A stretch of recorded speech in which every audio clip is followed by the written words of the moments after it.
प्रभु महाराज की जय। सर्वज्ञ श्री चक्रधर स्वामी की वसुदेव सुतं देवं कंसचाणूरमर्दनं देवकी परमानन्दं कृष्णं वन्दे जगद्गुरुं। सय्यां ऋषिकरी रम्या मातृयनसूयनन्दनं तं वन्दे परमानन्दं श्रीदत्तात्रेयं जगद्गुरुं। वनस्तनगरे जातं द्वारावत्यां वासिनं नौम्यहं चक्रपाणितं जनकाद्विजनन्दनं हेमङ्गोदरसम्भूतं कान्तवादनन्तनायकं प्रभुं नमामि गोविन्दं जीवादित्यादिगं च। पुत्रं विशालदेवस्य नित्यमुक्तिप्रदायकं मायणी परमानन्दं वन्दे श्रीचक्रधरं विभुं। वन्दे श्रीचक्रधरं विभुम्। आदि नमो श्रीगुरुदत्तं दत्तदेवं जगद्गुरुः निष्कलं निर्गुणं वन्दे श्रीदत्तात्रेयं नमोऽस्तुते। प्रेष्यं वन्दितं देवं त्रैलोक्ये लोकवन्दितं हरिहरात्मभुवन्दे श्रीदत्तात्रेयं नमोऽस्तुते। ब्रह्मलोकेषु भूतेषु शङ्खचक्रगदाधरं पाणिपात्रधरं देवं श्रीदत्तात्रेयं नमोऽस्तुते। निर्मलं रक्तवर्णं च सुन्दरं स्वाङ्गशोभितं सुलोचनं विशालाक्षं श्रीदत्तात्रेयं नमोऽस्तुते। विभूतिशोभितं देहं हारकेयूरराजितम् अनन्ये करुणाकारं श्रीदत्तात्रेयं नमोऽस्तुते। विभूतियुक्तबालं च जटामुकुटमण्डितं सुदीप्तो कुण्डलो कर्णे श्रीदत्तात्रेयं नमोऽस्तुते। प्रसन्नवदनं देवं भक्तिमुक्तिप्रदायकं त्वां नमामि जगत्राता श्रीदत्तात्रेयं नमोऽस्तुते। राजराजं महाराजं कार्तवीर्यवरप्रदं सुभद्रं भद्रकल्याणं श्रीदत्तात्रेयं नमोऽस्तुते। अनुसूयोदराज्जातं अत्रिमुनिसमुद्भवं विरक्तं योगिभिर्देयं श्रीदत्तात्रेयं नमोऽस्तुते। दिगम्बरं तनुश्रेष्ठं ब्रह्मचारी व्रते स्थितं भिक्षुं च दण्डिनं चैव श्रीदत्तात्रेयं नमोऽस्तुते। कदा योगं कदा भोगं बाललीलाभिशोभितं दशनरत्नपङ्क्तिं च श्रीदत्तात्रेयं नमोऽस्तुते। पूज्यपादाभयोन्माद ग्रहपीडाविनाशकं दारिद्र्यवेशनमहारं श्रीदत्तात्रेयं नमोऽस्तुते। चतुर्थं च भोगस्त्रे जन्ममार्गशिशेष्वं यश तं तारकं वन्दे श्रीदत्तात्रेयं नमोऽस्तुते। रक्तोत्पलदलपादं सर्वतीर्थप्रकाशकं वन्दितं योगिभिः सर्वे श्रीदत्तात्रेयं नमोऽस्तुते। ज्ञानिनं साक्षिणं देवं गतिर्मोक्षप्रदायकम् आत्मभुवं वरं कृष्णं श्रीदत्तात्रेयं नमोऽस्तुते। विमुक्तेर्मधुरे वाक्ये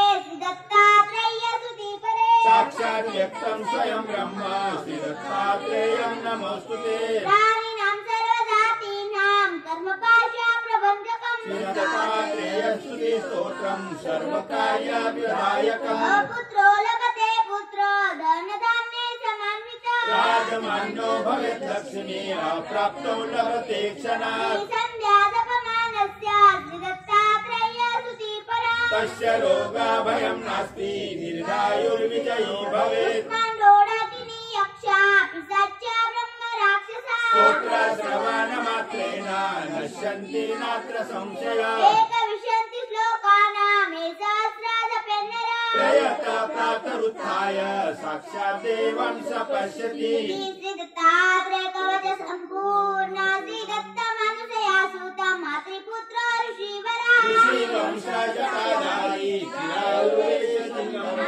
रूपभिक्षुञ्च श्रीयशृङ्गनिवासितः व्याघ्ररूपा सदानन्दं नवद्वादशनामना। वाक्परसत्यवाणी च ब्रह्मचारी सदावरम् नित्याटनापि सिद्धाहि विहारमुक्तिदायका। नित्यमुक्तो गुरुरूपं च पदानि सुखावः इति द्वादशनामानि चतुर्वेश विश्वासनम्। इति चिन्तामणि स्तोत्र त्रिसुतम् महात्मना चतुर्विंशति पाठेन अतिसूता भवेद्वशी शुक्लदिने कृतस्नानमेकाग्र मनसा पठेत् अवधेन सहस्रेण लभते वाञ्छितं फलम् इति चिन्तामणि स्तोत्र समाप्त सर्वज्ञ श्री चक्रधर स्वामी श्री परमात्मने नमः।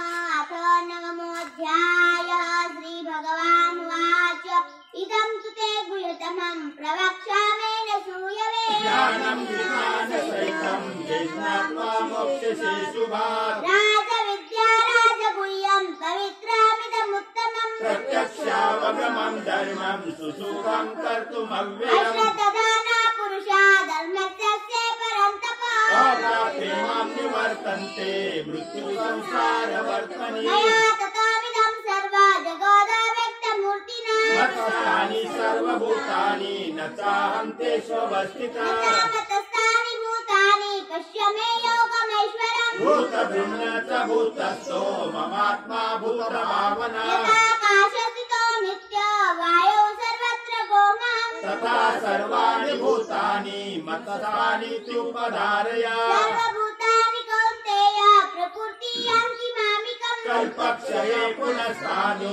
कल्पादौ विसृजाम्यहम् प्रकृति स्वामवष्टभ्य विसृजामि पुनः पुनः भूतग्रामामिमं कृष्णम् अवश्यं प्रकृतिर्वशात् अनन्तानि कर्माणि निबध्नन्ति धनञ्जय उदासीनवदासीनम् असक्तं तेषु कर्मसु मय्याध्यक्षेण प्रकृति श्रूयते सचराचरम् हेतुनानेन कौन्तेय जगद्विपरिवर्तते अवजानन्ति मम मूढा मानुषं तनुमाश्रिता परं भाववदानन्दो मम भूता महेश्वरम् मोघाशामोघकर्माणो मोघज्ञानविचेतसा राक्षसेनासुरैश्चैव प्रकृतिमोहिनींश्रिताः महात्मानस्तु मम पार्थ दैवीं प्रकृतिमाश्रिता प्रचलन्तेनन्यमनसो ज्ञात्वा भूतादिमव्ययम् सततं कीर्तयन्तो माम् तस्य दृढव्रता नमस्यन्तश्च मां भक्त्या नित्ययुक्ता उपासते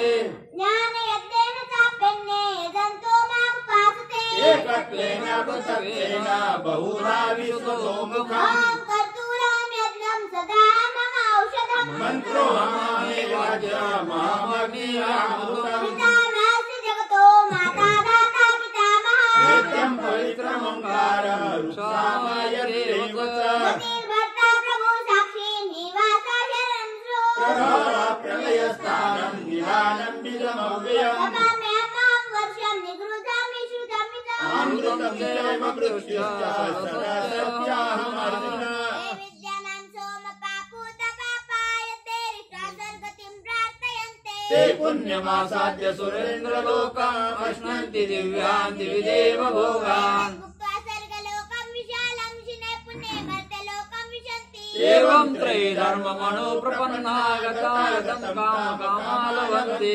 अनन्यश्चिन्तयन्तो मामेधाना परिभासते तेषां विद्याभियुक्तानां योगक्षेमं वहाम्यहम् यद्यन्ये देवता भक्ता यदन्ते श्रद्धयान्विता तेऽपि मामेव कौन्तेय यजन्तविधिपूर्वकम् स्वामी सर्वयज्ञानां भोक्ता च प्रभुरेव च न तु मामभिजानन्ति तद्वेदातश्च वर्तिते यान्ति देवव्रता देवान् पितॄन् यान्ति पितृव्रता भूतानि यान्ति भूतेज्या यान्ति मद्याजिनोऽपि माम् मन्त्रं पुष्पं फलं तोयं यो मे भक्त्या प्रयच्छति तदा भक्तिपारुतामस्मामि प्रेतात्मनः करोसि यदस्तासि यज्जोऽसि तदासि यत्तपस्यसि कौन्तेय तत्कुरुष्व मदर्पणम् शिवं बलेरैव मोक्षशैकर्वन्दने सन्न्यासयोगयुक्तात्मा विमुक्तो मामुपैष्यति ब्रह्मं सर्वभूतेषु न मे द्वेष्यस्ति न प्रिया ये भजन्ति तु मां भक्ता मयि ते तेषु चाप्यहम् जन्तु दुराचारो भजन्ते मामनन्यभाक् साधुरेव समन्तव्य सम्यक् व्यवस्थितो हि स ब्रह्मवादि धर्मात्मा सत्त्वश्चन्ति निगच्छति कौन्तेय प्रतिजानीहि न मे भक्ता प्रणश्यति नामी पार्थव्यपाश्रित्ये एपेषु पापयोनय श्रेयो वैश्यः तथा शूद्रस्तेऽपि याति परं गतिम् पुनर्ब्रह्मणा पुण्या भक्ता राजर्षयसिता अनित्यमसुखं लोकम् इमं रक्षवदस्व माम् मन्मनाभो मद्भक्तो मद्याजी मां नमस्कुरु मामे वैश्यसि युक्तैव आत्मानं मत्परायणः श्रीमद्भगवद्गीतासु उपनिषत्सु ब्रह्मविद्यायां योगशास्त्रे श्रीकृष्णार्जुन संवादे राजगुह्ययोगो नाम नवमोऽध्यायः। श्रीकृष्णार्पणमस्तु। श्रीगोपालकृष्ण महाराज की जय। अथ दशमोऽध्यायः। श्रीभगवानुवाच भूय एव महाबाहो शृणु मे परमं वचः। नित्यं प्रियमाणाय वक्ष्यामि हितकाम्यया न मे विदुषुरगणा प्रभवं न महर्षयः। देवानां महर्षीणां च सर्वशः यो मामजमनादिं च वेत्ति लोकमहेश्वरम्। असम्मूढसमवेशो सर्वपापै प्रमुच्यते बुद्धिर्ज्ञानमसम्मोह क्षमा सत्यं दमः शमः। भयमेव च अहिंसा समता तुष्टि तपोदानं यशो यशः। भवन्ति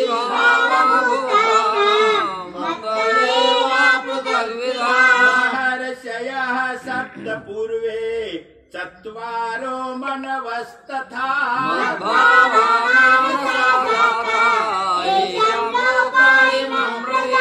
एतां विभूतिं योगं च मम यो वेत्ति तत्त्वतः। विकम्पेन योगेन युञ्जते नात्र संशयः। अहं सर्वस्य प्रभवो मतः सर्वं प्रवर्तते। इति मत्वा भजन्ते मां मुदा भावसमन्विताः। चित्ता मद्गत प्राणा बोधयन्तः परस्परम्। तस्य मां नित्यं तुष्यन्ति च रमन्ति च।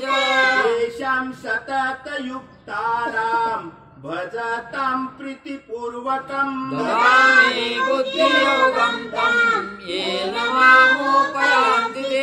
तेषामेवानुकम्पार्थमहम् अज्ञानदं तमः। नाशयाम्यत्मभावस्तु ज्ञानदीपेन भासुता। अर्जुन उवाच परं ब्रह्म परं धाम पवित्रं परमं भवान्। पुरुषं शाश्वतं दिव्यम् आदिदेवं विभुम्। आहुस्त्वामृषयः सर्वे देवर्षिर्नारदस्तथा। आसितो देवलो व्यास स्वयं चैव ब्रवीषि मे। सर्वमेतद्रुतं मन्ये यन्मं वदसि केशव। गृहीते भगवन् व्यक्तिं विदुर्देवानगानः।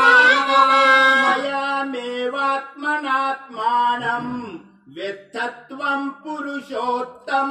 भूतभावनभूतेषु देवदेव जगत्पते। वक्तुमर्हस्य शेषेण दिव्या ह्यात्मविभूतयः। विभूतिभिर्लोकान् इमां संव्यापतिष्ठति। कथं विद्यामहं योगिं स्वां सदा परिचिन्तयन्। येषु केषु च भावेषु युक्तोऽसि भगवान्। विस्तरेणात्मनो योगं विभूतिं च जनार्दन। भूयः कथय तृप्तिः शृणोतो नास्ति मे मृतम्। श्रीभगवानुवाच हन्त ते कथयिष्यामि दिव्या ह्यात्मविभूतयः। प्राधान्यतः कुरु श्रेष्ठ नास्त्यन्तो विस्तरस्य मे। अहमात्मा गुडाकेश सर्वभूताशय स्थितः। आदिष्टमध्यं च भूतानामन्त एव च। आदित्यानामहं विष्णुर्ज्योतिषामधिदैवतः। मरीचिरंशुमान् मरीचिर्मरुतामस्मि नक्षत्राणामहं शशि वेदानां सामवेदोऽस्मि देवानाम् अस्मि वासवः इन्द्रियाणां मनश्चास्मि भूतानामस्मि चेतना रुद्राणां शङ्करश्चास्मि वित्तेशो यक्ष रक्षसाम् वसूनां पावकश्चास्मि मेरुशिखरमामहम् पुरोधसां च मुख्यं मां विद्धि पार्थ बृहस्पतिम् सर्वमस्मि सागरः महर्षीणां भृगुरहं गिरामस्मेकमक्षरम् यज्ञानां जपयज्ञोऽस्मि स्थावराणां हिमालयः अश्वत्थ सर्ववृक्षाणां देवर्षीणां च नारदः गन्धर्वाणां चित्ररथः सिद्धानां कपिलो मुनिः उच्चैः श्रवसमस्वानां विद्धि माममृतोद्भवम् ऐरावतं गजेन्द्राणां नराणां च नराधिपम् आयुधानामहं वज्रम् धेनूनाम् अस्मि कामधुक् प्रगणश्चास्मि गन्धर्वः सर्वाणामस्मि वासुकी अनन्तश्चास्मि नागानाम् वरुणो यादसामहम् पितॄणामयमाचास्मि प्रह्लादश्चास्मि दैत्यानाम् कालः कलयतामहम् मृगाणां च मृगेन्द्रोऽहं वैनते यक्षपक्षिणाम् पवनः पवतम् अस्मि रामः शस्त्रभृतामहम् यथानामकरश्चास्मि श्रोतसामस्मि जाह्नवी सर्गानामादिरन्तश्च मध्यं चैवाहमर्जुन अध्यात्मविद्या विद्यानां वादः प्रवदतामहम् अक्षराणाम् नकारोऽस्मि द्वन्द्वः सामासिकस्य च अहमेवाक्षयः कालो दाताहं विश्वतोमुखः मृत्युः सर्वहरश्चाहम् मुद्भवश्च भविष्यताम् एते श्रीवाक्यनारीणां स्मृतिर्मेधाधृतीक्षमाः बृहत्साम तथा साम्नाम् गायत्री छन्दसामहम् मासानां मार्गशीर्षोऽहं ऋतूनां कुसुमाकरः भूतं छलं यतामस्मि तेजस्तेजस्विनामहम् जयोऽस्मि व्यवसायोऽस्मि सत्त्वं सत्त्वतामहम् वृष्णीनां वासुदेवोऽस्मि पाण्डवानां धनञ्जयः मुनीनामप्यहं व्यासः कवीनामुसदा कविः दण्डो दमयतामस्मि नीतिरस्मि जिगीष्यताम् मौनं चैवास्मि गुह्यानां यच्चापि सर्वभूतानां बीजं तदहमर्जुन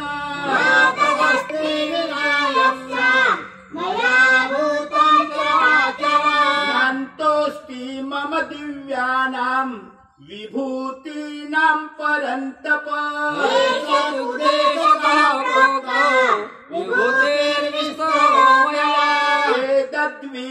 एतद्विभूतिमत्सत्त्वं श्रीमदुर्जितमेव वा तदेवावगच्छत्वं मम तेजोशशम्भव अथवा बहुनैतेन किं ज्ञातेन तवार्जुन विश्वाभ्यामिदं कृत्स्नम् एकंशेन स्थितो जगत् इति श्रीमद्भगवद्गीतासु उपनिषत्सु ब्रह्मविद्यायां योगशास्त्रे श्रीकृष्णार्जुन संवादे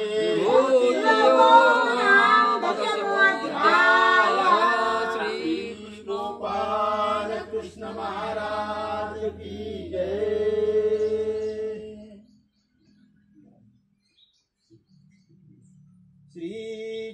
धराय नमः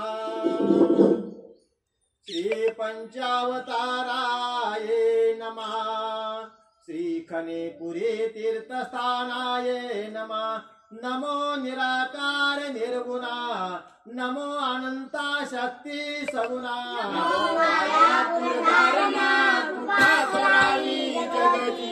दयामया कृपा करुणा सकळ सिद्धी तुझ्या चरणा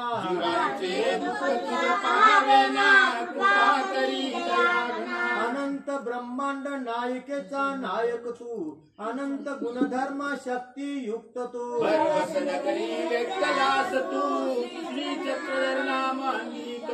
दुःखी जीवांचा करावया उद्धार खनेपुरी आलाशी धावून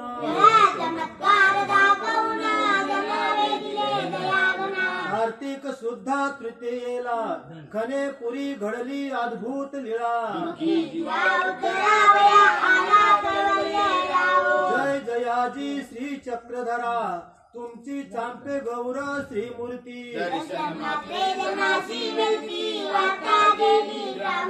खनेपुरीच्या शिवारात काठी तळी एकांतात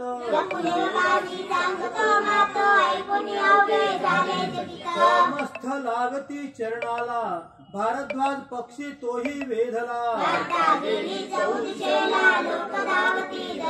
मर्दना मादने स्नान घालिती चंदनाची उटी लाविती पैसा म्हणती बाबा स्वीकारावी आरोगना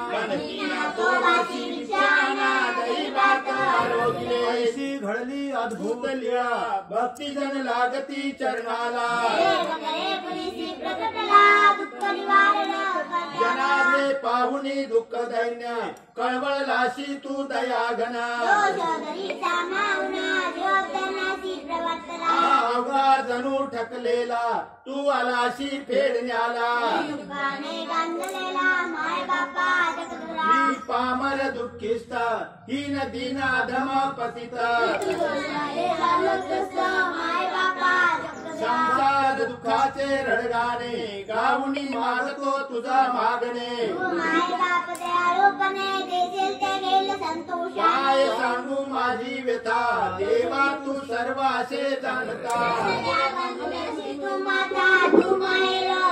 देवा माझे दुःख अमिता दारिद्र्याने झालो पीडिता घर नाही राहावेया अन्न नाही खावेया माझ्या दुःखाला मीच कारण तुझा बोल काय विना कारण श्रीचक्रधरा तू माये माऊली देई मला कृपा सावली तुझी कीर्ती ऐकुनी कानशेचा ब्राह्मणाला धावुनी कैसे मला सुखी करावे माझे दैन्य दुःख फेडावे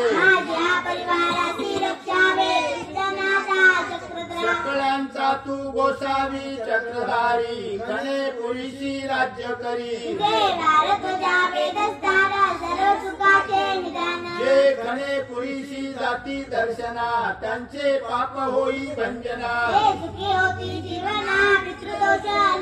आणि काळ सर्प अति दारुण ग्रासावया करी आक्रमणा मणी धरुणी भक्ती भावा विडा अवसर करी समर्पणा माझा पितृदोष नासावाजी मला यश सिद्धी द्यावेजी जो पंचरूपाणी आपुल्या जाणी लीळा आठवी एकाग्र होऊनी अष्टोदशे विडे अर्पण करुणा श्री चक्रधर स्तोत्र करी पठना यांचा पितृदोष नासुना तो सुखी होया त्याच्या परिवाराची फिटेल भ्रांत यश मिळेल त्याला निश्चित पिटून तो श्रीमंत होईला जाना म्हणून नित्यदिनी करावे पठन मग करावे अन्नोदक सेवन श्रद्धा भाव मनी धरण बुधावे पंचकृष्णाचे गुरुश्री आणुनी आपुल्या घरी त्याशी बजावे तन्मन धनाने त्यांची प्रसन्नता लाभले आले पावे श्री चक्रपाणी श्री श्री पितृदोष नाशक श्री चक्रधर स्तोत्र रचय रचिता प्रज्ञासागर मानभावी मंत्र विश्वशांती नामस्मरण आत्मकीर्तन सर्वाद्य श्री चक्रधर स्वामी की जय मको सारी दिजेच्या दिशी विजय केले महापुरे वायुवे कंठे काहीसे आणि नातोबा भिक्षे गौनापुरे गोसावी अंजवणी लखुदेवा होते दोघे भिक्षा करून आली या दृष्टीपूत केली सर्वज्ञ गणितले महात्मे हो भावगा जणू ढकला ठेलासे याचे थक पेलता नाही तुका ढकलासी ऐसे कवनी म्हणते नाही म्हणून युगेची होते मागते थोडी गोसावी दे केले भारतात कांतीवरी बैसला होता आता मार्गी बैसला होता मग गोसावी विजय केले अनुडोनी मागता मार्गी बैसला सर्वज्ञ म्हणतले पुण्य मात्रे हो हे पाखरू कवनी ठाईचे ऐसे जाना कांतीचे सर्वज्ञ म्हणतले माणुसे तरी माणुसे गोरवा तरी गोरवा पाखिरवा तरी पाखिरवा हेतुवाती शोधू आकर वायसे नामसे हे उगेची राहिले हे पाकरू कवळी ठाऊन येत असे तुम्ही जाणता तिचे कामटी येतई गोसावी अशी आसन होते हे दोन्ही येत असे पाखिरे तरी गोरुवे तरी माणुसे तरी याते देखती आणि पाठी ओची लागती हे काही पहा या उपरी देवतेची होते भगवान श्री चक्रधर स्वामी की जय श्री गोविंद प्रभु महाराज की जय श्री चक्रधर महाराज की जय श्री दत्तात्रेय महाराज की जय श्री कृष्ण भगवान की जय सत्य सनातन महात्मा धर्म की जय बंद करायचं.